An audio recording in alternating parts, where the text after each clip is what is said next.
Hello बच्चों, आज शुरुआत करने वाले हैं हम एक नए टॉपिक की जिसका नाम है डाल्टन एटॉमिक थ्योरी। ये डाल्टन एटॉमिक थ्योरी एग्जिस्टेंस में कैसे आई? हमने इस चैप्टर की शुरुआत में किया था मैटर की नेचर को जब हमने एक्सप्लेन किया था तो हमने बात की थी एलिमेंट्स और कंपाउंड्स की। एलिमेंट्स और कंपाउंड्स को समझते हुए still there are certain questions comes in our mind. वो क्वेश्चन क्या है? जैसे why should the atoms combine to form the compound atoms? क्यों एटम्स आपस में कंबाइन करते हैं? Why the atoms of different elements are different? तो इस टाइप के कुछ क्वेश्चंस हैं जो माइंड में अराइज होते हैं। उनको एक्सप्लेन करने के लिए डाल्टन ने 1808 में कुछ एक सर्टन पॉइंट्स उन्होंने दिए जिसको नाम दिया गया डाल्टन एटॉमिक थ्योरी का। आज उसी डाल्टन एटॉमिक थ्योरी की हम बात करेंगे। वो मेन पॉइंट्स क्या थे उस डाल्टन एटॉमिक थ्योरी के? पहला पॉइंट है matter is made up of small particles called atoms. कि कोई भी जो मैटर है वो छोटे से छोटे पार्टिकल जिससे वो बना है उसको हम एटम्स कहते हैं। फिर जो एटम्स होते हैं सेम एलिमेंट के, जैसे हाइड्रोजन एलिमेंट है उसके जितने भी एटम्स हैं वो हर तरीके से आइडेंटिकल होंगे। उनका मास सभी का एक जैसा होगा, सभी का वॉल्यूम एक जैसा होगा, सभी का शेप एक जैसी होगी, सभी का जो साइज है वो एक जैसा होगा। इसी तरह से तीसरा पॉइंट वो कहते हैं कि atoms of different elements are different in every respect. हर तरीके से डिफरेंट एलिमेंट के जो एटम्स हैं वो हर तरीके से अलग होंगे। एटम्स ऑफ सेम और different elements combine together to form the compound atoms. जो एटम्स हैं चाहे वो सेम एलिमेंट के हो चाहे वो डिफरेंट एलिमेंट्स के हो, आपस में कंबाइन करके कंपाउंड एटम्स देते हैं। Then atoms of different element combine with each other in a simple whole number ratio। जो एटम्स आपस में कंबाइन कर रहे हैं, चाहे वो सेम एलिमेंट के कंबाइन कर रहे हैं चाहे वो डिफरेंट एलिमेंट के कंबाइन कर रहे हैं, उनका जो कॉम्बिनेशन है वो एक सिंपल होल नंबर रेशियो में होता है। जैसे 1:1 या 1:2 या 2:1 या 2:3 लाइक दैट।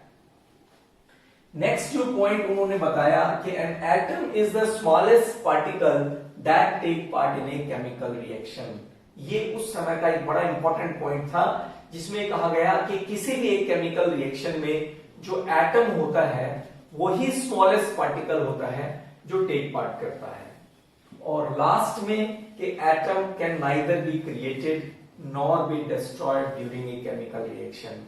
किसी भी एक केमिकल रिएक्शन में एटम जो स्मॉलेस्ट पार्टिकल था उसको ना तो आप डिस्ट्रॉय कर सकते और ना ही आप उसको क्रिएट कर सकते। अब इन पॉइंट्स के बेस पे लॉज ऑफ केमिकल कॉम्बिनेशंस को एक्सप्लेन करने की कोशिश की गई। कुछ एक लॉज ऑफ केमिकल कॉम्बिनेशंस जो इन पोस्टुलेट्स पर डायरेक्टली एक्सप्लेन हो जाते हैं। जैसे हम law of conservation of mass की बात करते हैं जिसमें कहा गया था कि मास can neither be created nor be destroyed and matter is made up of the atoms. और एटम के लिए क्या कहा गया है कि atom can neither be created nor be destroyed. इसी तरह से matter can neither be created nor be destroyed. So this point easily explain the law of conservation of mass. इसी तरह से दूसरा हमने लॉ ऑफ केमिकल कॉम्बिनेशन पढ़ा था, law of definite proportion. Number 5th point, explain the law of constant proportion. According to that, the different elements combine with each other in a simple whole number ratio. This explains the law of constant proportion या law of definite proportion. Next law था law of multiple proportion. उस law के accordingly कि when two elements combine to form two or more compounds, then the mass of one of the element which combine with a fixed mass of the other bear a simple ratio to one another. अब देखते हैं ये जो fourth point है जिसमें कहा गया है कि atoms of same or different elements combine together to form the compound atoms. यानी ये जो फोर्थ पॉइंट है, this explains the law of multiple proportion. इस तरीके से कुछ लॉज ऑफ केमिकल कॉम्बिनेशन को डाल्टन एटॉमिक थ्योरी एक्सप्लेन करती है, but still it have certain limitations. कुछ एक लॉज थे, कुछ एक ऐसे पॉइंट्स थे जिनको ये एक्सप्लेन नहीं कर पाई. वो क्या थे? एक तो था Gay Lussac's law of gaseous volume. Gaseous volume, इस लॉ को ये डाल्टन एटॉमिक थ्योरी एक्सप्लेन नहीं कर पाई. इट शुड नॉट एक्सप्लेन कि why should atoms combine to form compound atoms. क्यों करते हैं ऐसा वो कंपाउंड एटम्स लेने के लिए? कंपाउंड एटम्स जिनको बाद में मॉलिक्यूल्स कहा गया. Then what is the nature of force? Nature of binding force between the atoms in compound atoms. कि चलो ये मान लेते हैं कि एटम्स कंबाइन करके कंपाउंड एटम्स दे रहे हैं, बट ऐसी कौन सी फोर्स है जो उन एटम्स के बीच में एग्जिस्ट करती है कंपाउंड एटम्स देने के लिए? इन सभी को, इन कमियों को दूर करने के लिए, लिमिटेशंस को दूर करने के लिए फिर नई थ्योरी एग्जिस्टेंस में आई. यानी इस थ्योरी में कुछ अमेंडमेंट्स किए गए जिसको मॉडर्न डाल्टन एटॉमिक थ्योरी का नाम दिया गया. डाल्टन एटॉमिक थ्योरी की लिमिटेशंस को कवर अप करने के लिए इसके पॉइंट्स में कुछ अमेंडमेंट्स किए गए और नाम दिया गया थ्योरी का मॉडिफाइड डाल्टन थ्योरी. क्या अमेंडमेंट्स किए गए देखते हैं. फर्स्ट पॉइंट, वहां पर कहा गया था कि एटम इज इंडिविजिबल, लेकिन यहां atoms are not indivisible, rather they are made up of electron, proton and neutrons. Second point, the atoms of same element may have the different atomic masses. वहां पर तो ये बताया गया था कि एटम्स जो होते हैं एक ही एलिमेंट के, वो हर तरीके से एक जैसे होते हैं, but atoms of same element may have the different atomic masses. For example, जैसे यदि हम क्लोरीन की बात करें, क्लोरीन 1735 सेम एलिमेंट है, लेकिन they have the different atomic masses, जिनको बाद में आइसोटोप्स कहा गया. इसी तरह से the atoms of different element may have the same atomic mass. इनका तो डिफरेंट होना चाहिए था, लेकिन they may have the same atomic mass. For example, जैसे यदि हम कैल्शियम की बात करें, कैल्शियम एंड ऑर्गन, दोनों डिफरेंट एलिमेंट है, but they have the same atomic mass, जिनको बाद में आइसोबार्स कहा गया. Though atoms is made up of the smaller particles, yet it is the smallest particle that take part in a chemical reaction. हाँ, वो बात सही है कि एटम के भी फर्दर आगे छोटे पार्टिकल्स होते हैं, बट वो रिएक्शन में पार्टिसिपेट नहीं करते. एटम ही वो स्मॉलेस्ट पार्टिकल है जो किसी एक केमिकल रिएक्शन में पार्टिसिपेट करता है. एटम, लास्ट पॉइंट है, एटम इज नॉट इंडेस्ट्रक्टिबल.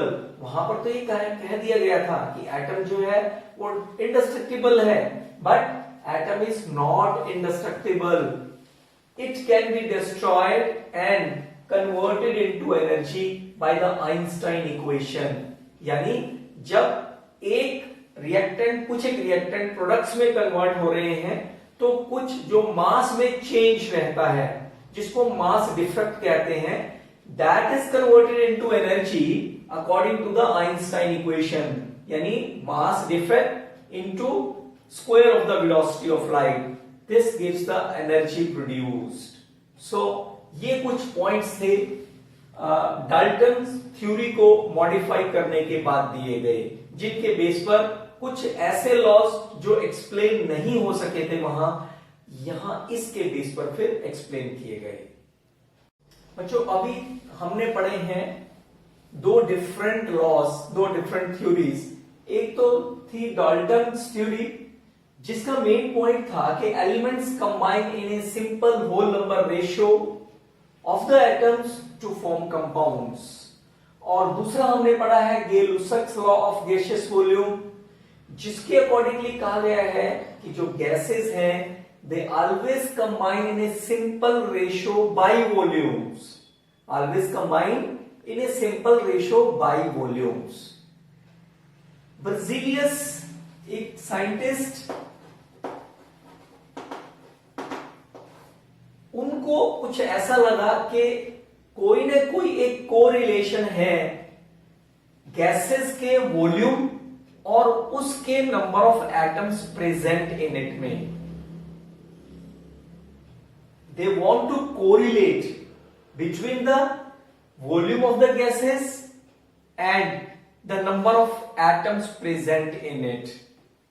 इसी कोरिलेशन को बताने के लिए उन्होंने एक बर्जीलियस हाइपोथेसिस दिया था। बर्जीलियस हाइपोथेसिस वो क्या था कि equal volume of all the gases,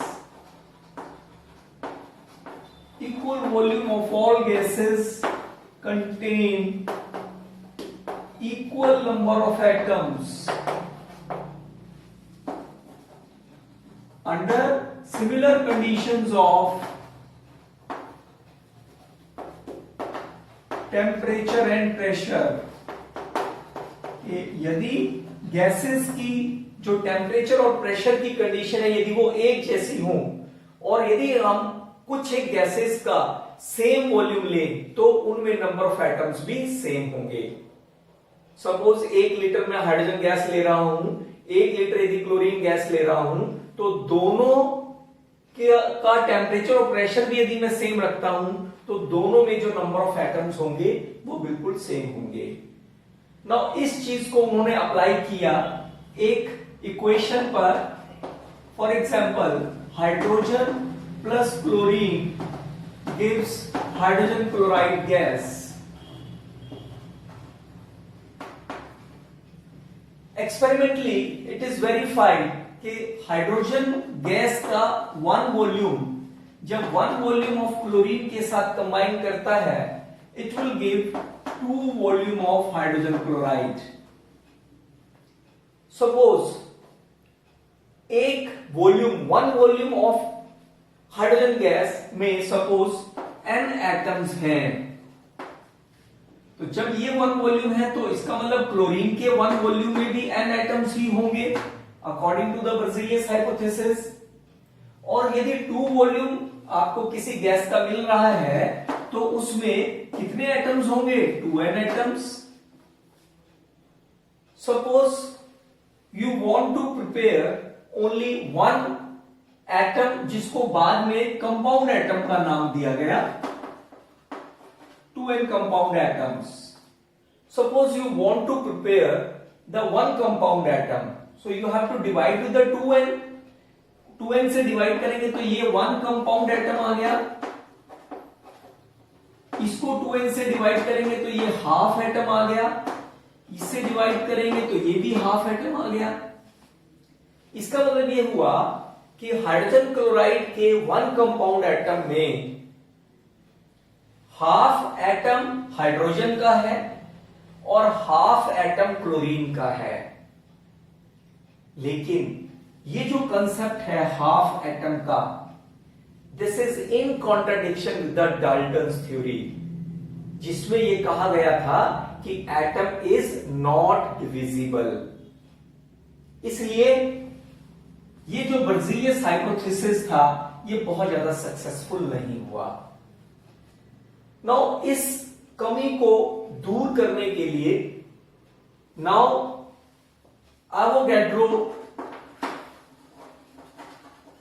Avogadro's hypothesis दिया गया बाय द एवोगैड्रो।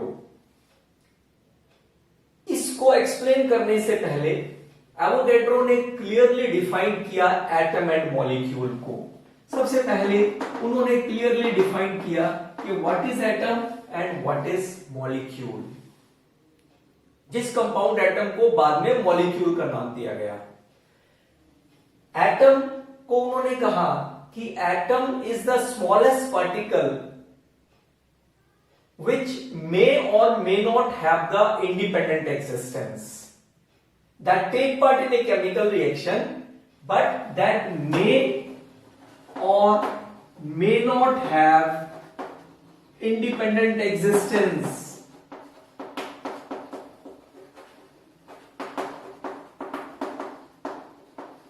इंडिपेंडेंटली कौन से एटम एग्जिस्ट कर सकते हैं? जैसे आयरन एटम है, जैसे मैग्नीशियम एटम है, जैसे नॉबल गैसेस के एटम्स हैं, ऑर्गन है, नियॉन है, ये इंडिपेंडेंटली एग्जिस्ट कर सकते हैं। बट कुछ एटम्स ऐसे हैं जो इंडिपेंडेंटली एग्जिस्ट नहीं कर सकते, जैसे हाइड्रोजन है, H2 की फॉर्म में मिलता है, H की फॉर्म में हमें अवेलेबल नहीं है। दूसरा, मॉलिक्यूल को उन्होंने क्लियरली डिफाइन किया कि molecule is the smallest particle which have independent existence, जिसकी अपनी इंडिपेंडेंटली जो एग्जिस्ट कर सकता है, जिसकी अपनी एग्जिस्टेंस होती है। फॉर एग्जाम्पल, जैसे मैं हाइड्रोजन मॉलिक्यूल की बात करूं, नाइट्रोजन मॉलिक्यूल की बात करूं, तो ये इंडिपेंडेंटली एग्जिस्ट कर सकते हैं। इन्हीं पॉइंट्स को ध्यान में रखते हुए एवोगैड्रो ने इस हाइपोथेसिस को अमेंड किया, and according to Avogadro the equal volume of all the gases contains equal number of molecules under similar conditions of temperature and pressure. उन्होंने क्या कहा कि जो इक्वल वॉल्यूम होते हैं गैसेस के, similar conditions of temperature and pressure पर, they have the equal number of molecules. Now this concept now implemented to this same equation, that is hydrogen chlorine gives the hydrogen chloride. Now we have to implement this hydrogen plus chlorine, when reacted they give hydrogen chloride gas. Hydrogen chloride gas. Suppose one volume of hydrogen when combined with one volume of chlorine, it will give 2 volume of hydrogen chloride. This is experimentally proved. Suppose one volume of a gas contain n molecules of the hydrogen. Similarly, according to the hypothesis, one volume जो chlorine का होगा, that also contain the n molecules. और 2 volume में कितने molecules मिलेंगे? हमें 2n molecules मिलेंगे। Suppose we want to prepare only 1 molecule, उसके लिए मुझे क्या करना होगा? हर एक को 2n से डिवाइड करना होगा। तो यहां 1 मॉलिक्यूल आ गया, यहां पर हाफ मॉलिक्यूल आ गया, और यहां पर हाफ मॉलिक्यूल आ गया। अब देखिए हाइड्रोजन क्लोराइड जिसमें एक हाइड्रोजन एटम होता है, एक क्लोरीन एटम होता है, और वो कहां से बना है? यहां से, यानी 1 atom of hydrogen equal to half molecule. Now देखिए, this is in accordance with the Dalton theory. ये डाल्टन थ्योरी को कॉन्ट्राडिक्ट नहीं कर रहा है। उसने एटम की इंडेस्ट्रक्टिबिलिटी की बात की थी कि एटम इज नॉट डिविजिबल। तो यहां पर देखिए एटम क्या है? एक होल नंबर है, डिविजिबल नहीं है। तो ये शो करता है कि this is in accordance with the Dalton theory.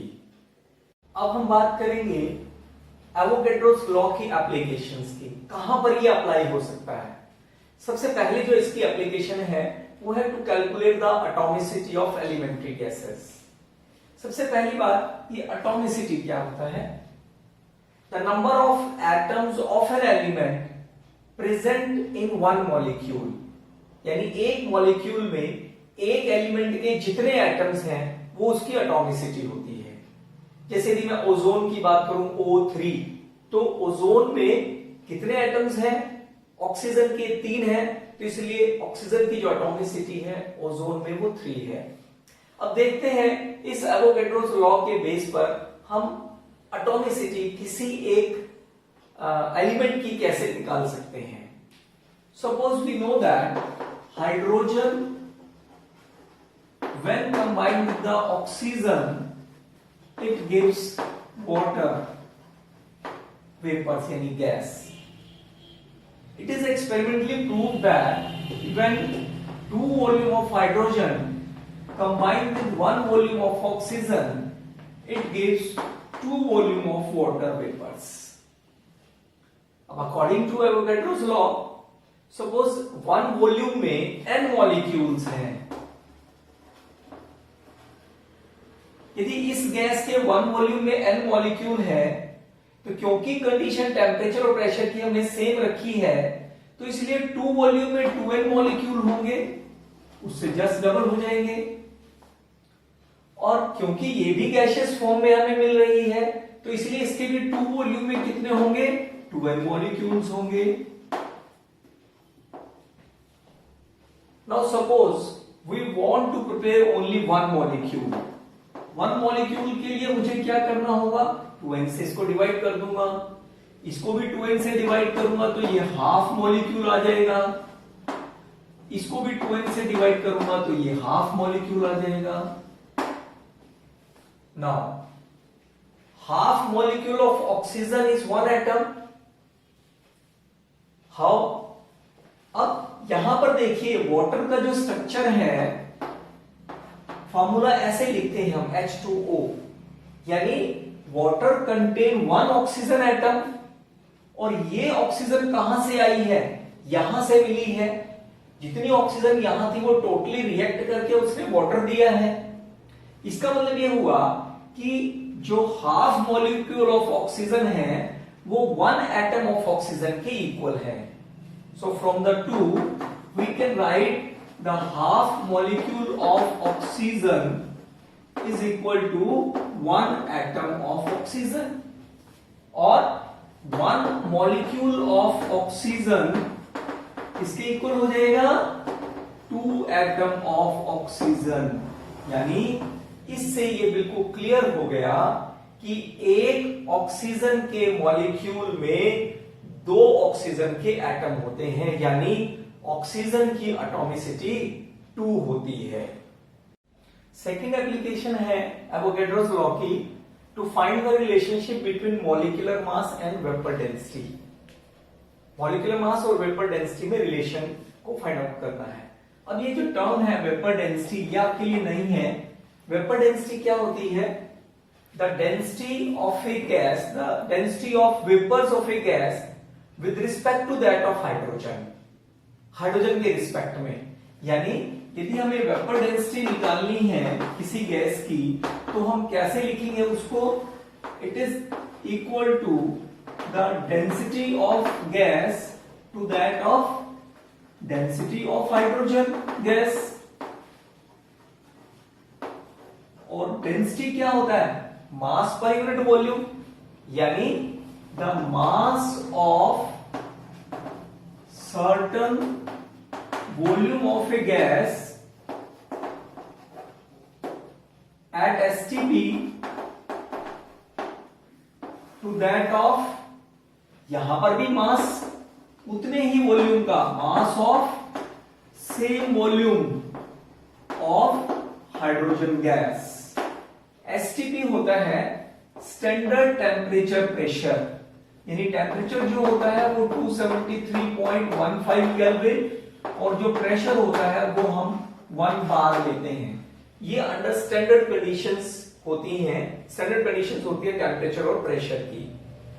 So suppose उस वॉल्यूम में, गैस के उस वॉल्यूम में सपोज n मॉलिक्यूल्स हैं, तो हम इसको ऐसे लिख सकते हैं, mass of n molecules of gas divided by mass of, क्योंकि जितना वॉल्यूम ये है उतना ही वॉल्यूम ये हमने लिया है, तो यदि इसमें n मॉलिक्यूल्स हैं तो हाइड्रोजन के भी कितने होंगे, n मॉलिक्यूल्स होंगे, n molecules of hydrogen gas. अब सपोज हम एक मॉलिक्यूल के मास की बात करते हैं गैस के, तो हम उसको डिवाइड करेंगे n से, तो यहां क्या आ जाएगा, मास of one molecule of gas divided by mass of one molecule of hydrogen gas. और किसी गैस के एक मॉलिक्यूल का मास क्या कहलाता है, molecular mass according to mole concept divided by the mass of one mole of hydrogen.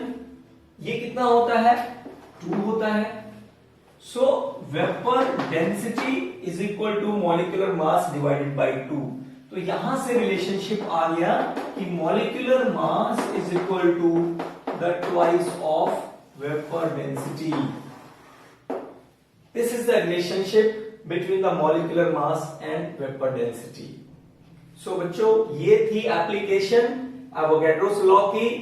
Next time हम शुरू करेंगे एक नया कंसेप्ट, बड़ा इंपॉर्टेंट कंसेप्ट जो न्यूमेरिकल बेस्ड है और जिसका नाम है मोल कंसेप्ट। Thank you.